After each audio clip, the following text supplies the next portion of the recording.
But to the breaking news late this afternoon. One Nation leader Pauline Hanson went into the Senate today dressed in a burqa after she'd been refused permission to introduce a bill to ban the burqa from public spaces. Now, Hanson was abused by several senators and not allowed to defend herself, while Muslim Senator Fatima Payman could freely wear her hijab. Hanson wasn't even allowed to speak in her defence before the Senate was suspended after she refused to leave, although others were given a free shot at her. But racism should not be the choice of the Senate. This is a racist senator displaying blatant racism and Islamophobia, President. If this is about the dress code, she is disrespecting a faith. She is disrespecting the Muslims out there, Muslim Australians. It's absolutely unconstitutional. This needs to be dealt with immediately before we proceed. Clearly, what has happened today is not a genuine demonstration of faith. In fact, it is the middle finger to people of faith. It is extremely racist and unsafe. Senator Hanson, all of us in this place have a great privilege in coming into this chamber, a great privilege. And we represent, in our states, people of every faith, Even the Liberal leader in the Senate, another woman, attacked Hanson.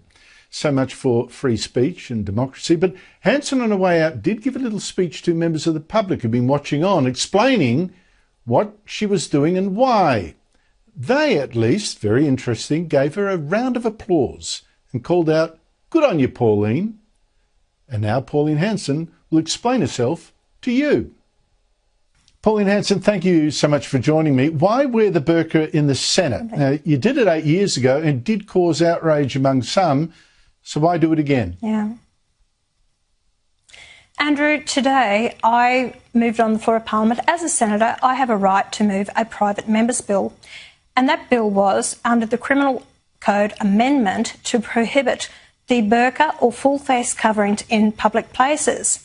Now, I wanted to introduce that bill. My concern is, as a nation, for national security, terrorist threats and attacks that are happening, also for women's rights, that they're not forced to wear the full burqa against their will. And it's, I think it goes against our culture and our way of life. And this is why I wanted to introduce the bill. Now, I just started to introduce the bill, and it took one voice, Andrew.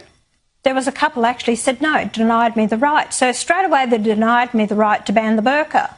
So I actually left the chamber, went up and I put the burqa on. I thought, well, if you won't ban the burqa, then I'm going to wear it. Well, didn't that upset them? They didn't want me to wear the burqa in Parliament. They don't want to ban it, but they don't want me to wear it in Parliament. So what do they want? They're a bunch of hypocrites. Well, I have to say that did occur to me too, but that said, the President, Sue Lines, has said that this is in fact a religious requirement. The senators there were saying you are mocking a faith then by wearing it, and therefore you shouldn't be allowed to wear it. In fact, you've been asked for an assurance that you won't wear it in future because it's supposedly insulting Islam. Your response? That's correct, what you're saying. Andrew, let me make it quite clear. I do have the utmost respect for people of what faith they may be. And that's why I stood up for the Jewish people. I'm not Jewish, but I stood up for their rights. I've stood up for, Christians and Buddhists and different ones, and even with Muslims, that's a person's faith. Do I agree with everything they do? No, I don't, but that's a person's faith. The burqa is not a religious requirement. It's been introduced by men hundreds of years ago, and that was about controlling the women. They didn't want their women's flesh to be seen, so it's basically controlling women. It goes against our culture and our way of life. Sue Lines saying that it is a religious requirement. They don't understand Islamic culture or law. So I'm trying to say, let these people who come here to this country, let these women, let them assimilate, because all you're doing is just keep them covered up. What do we do for driver's licences? What do we do in public places and all these other things? People, the general public, feel they're being treated totally different. Those people walk into banks or other venues with a helmet on. They're told immediately, get it off, we have to see a face. How are they going to deal with it when we have facial recognition? What are they going to do? How are they going to deal with it? Yeah, but I've heard a lot of Muslim activists and etc. say, no, these women choose to wear the burqa. It should be their right to dress as they see fit. Now, against that, I will point out that I was in Afghanistan when the Taliban were first chased out, and I saw a lot of women without the burqa. The Taliban, the men of the Taliban came back, and suddenly burqas everywhere. So that did seem to be some sort of compulsion there. But what about to women who say, no, it's my free choice? Well, good, that's your free choice. Wear it around your house. I don't care what you do there. But in public places, why shouldn't the general public feel safe and knowing who's approaching them? You know, is it a man underneath there? How do we know they're there to commit a crime in our society? We don't know that. You know, are we going to take it for granted? When I wore the burqa the first time in the Parliament, many examples well, of you that, should have seen the look on their faces. Sorry? I haven't seen examples of men in burqas committing crimes, though. You don't know. How do you know that they're not wearing it as a cover-up to commit a crime? How do we know that? Full face coverings, we don't need it. My bill covered also full face coverings, Andrew, not just the burqa. Okay, so full face coverings.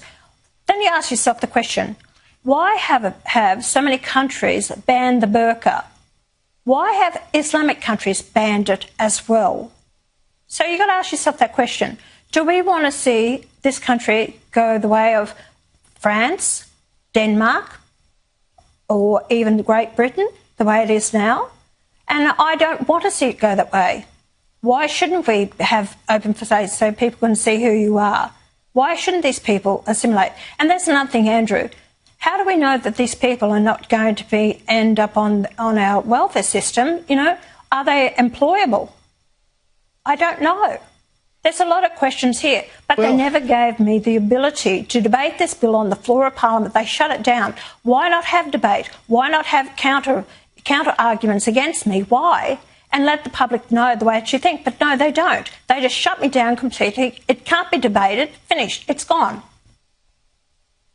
Well, here you touch on something that does concern me a fair bit, because you weren't allowed to table your bill or even have a debate in the Senate. You weren't even allowed to speak in your defence after being told to take off the burqa or leave.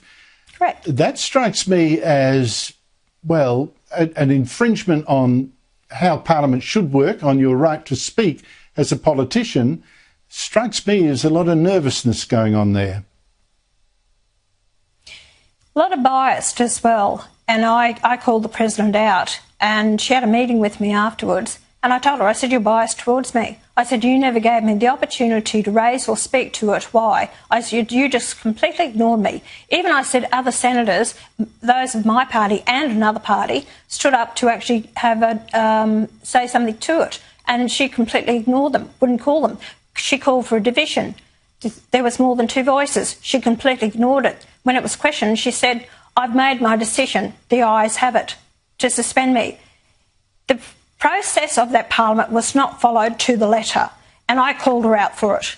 And I'm sick and tired of the bias that's shown towards me. This isn't the first time I've had one of my private members' bill in that Parliament denied to me. So I'll still keep standing my ground with this, and I still will fight on the issues that are important to me. And these issues are brought to me constantly by the general public. Andrew, you know, it's nothing to do with, you know, against a person's faith. As I said, I respect a person's faith, no matter what your faith is. But when it does impact on the national security of this nation, when it impacts and, you know, when we are at a probable cause for terrorism in the country, I'm sorry, I am going to keep standing my ground until we get some common sense. Well, again, I would point out that I don't even know of a single terrorist incident involving anyone in a burqa in Australia. But, you know, the assimilation thing, I think, is a live issue for me. But more the refusal to even debate this. I think that is the really serious issue today. But so many things tossed up here. Pauline Hanson, thank you so much for your time. Thanks for having me on, Andrew. After the break, what the dire polling for the Liberals really says